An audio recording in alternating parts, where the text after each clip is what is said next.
बाबा हम कहाँ जा रहे हैं, बताइए ना बाबा।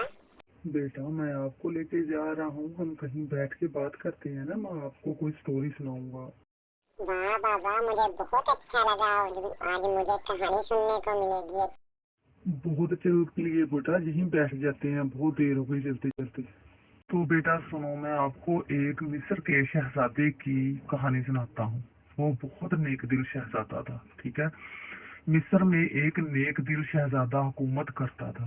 वो था शहजादा, मगर ना तो उसमें शाहों वाला कोई गुरूर था और ना ही वो जाहो जलाल। वो आम इंसानों की तरह जिंदगी बसर करता, रूखी सूखी खाता, बेशतर वक्त अपने राया की खिदमत और खुदा की याद में बसर करता। इसकी नेक चलने का पूरी रियासत में चर्चा था। उसे ये खसूसियत अपने रहमदिल बाप से विरासत में मिली थी। एक दिन शहजादा मामूल के मुताबिक रियाया के मसाइल सुनने के बाद जंगल में दुनिया से बेनियाज खुदा की याद में मसरूफ था कि उसने देखा कि एक गरीब लकड़हारा अपने गधे को साथ लिए हुए लकड़ियां काट रहा था और उससे बातें भी किए जा रहा था। हालांकि उसे मालूम था कि ना तो गधा उसकी बात सुन रहा है और ना ही समझ रहा है। और फिर हजारों कतार रोने लगा। शहजाद शहजादा ये देखकर बहुत हैरान हुआ कि लकड़हारा रोजाना लकड़ियां काटता, गधे से चंद बातें करता और फिर फूट फूट के रोने लगता। चंद रोज यही मामला रहा।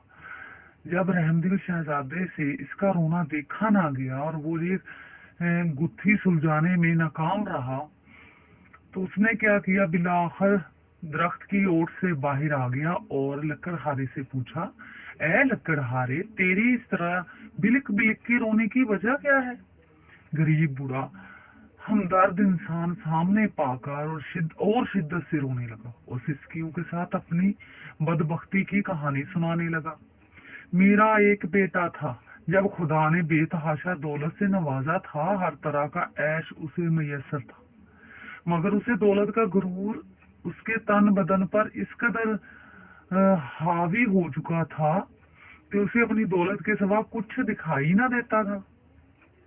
अपने गरीब रिश्तेदारों को धक्के देता, इन्हें जलीलो रुसवा करता। फिर उसकी बर्बादी का दिन आ गया और मेरी दूर की एक रिश्तेदार दूसरी रियासत से मेरे घर सवाली बनकर आई। ना सोच कर के मुश्किल में अपने ही काम आते हैं। वो बहुत गरीब थी, उसकी बेटी की शादी करीब थी, मगर कोई इंतजाम ना हो पाया था। उसे कुछ रकम की जरूरत थी। वो अल्लाह की नेक बंदी थी, बेशतर वक्त इबादत में गुजारती थी, मगर मेरा बेटा दौलत के नशे में अंधा हो चुका था। इस औरत को धक्के मारकर घर से निकाल दिया। यही वो वक्त था जब हमारी बर्बादी शुरू हुई। इसी रात सुर्ख आंधी चली, बिजली कड़की और तेज बारिश हुई। मैं और मेरा बेटा अपने नरम बिस्तर पर मीठी नींद सो रहे थे और वो नेक औरत पूरी रात हमारे दरवाजे से लगी रोती रही। शदीद तूफान और रात के घने अंधेरे में दूसरी रियासत वापस जाना उसके लिए मुमकिन ना था और वो ज़ईफ औरत पूरी रात इसी तूफान का मुकाबला करती रही और मेरे बेटे को रहम ना आया। सुबह वो जब मेरी आंख खुली तो मुझ पर क़यामत टूट पड़ी। मेरा बेटा गधे की सूरत इख्तियार कर चुका था। घर का सारा सामान आसमानी बिजली गिरने से जलकर खाक हो चुका था। सब कुछ बर्बाद हो गया था। इस सब में मेरा कसूर ये है कि मैंने अपने बेटे को गुरूर तकब्बुर करने से ना रोका, बुराई की तरफ बढ़ता हुआ गया, कोई कदम ना रोका। और अब ये आलम है कि मैं जंगल से लकड़ियां काटता हूँ और अपने ही बेटे पर लाद कर बेचने ले जाता हूँ और इसलिए हम बाप बेटे का गुजारा चलता है। ठीक है बेटा, थोड़ी रेस्ट करते हैं, बाकी मैं आपको बाद में सुनाता हूँ।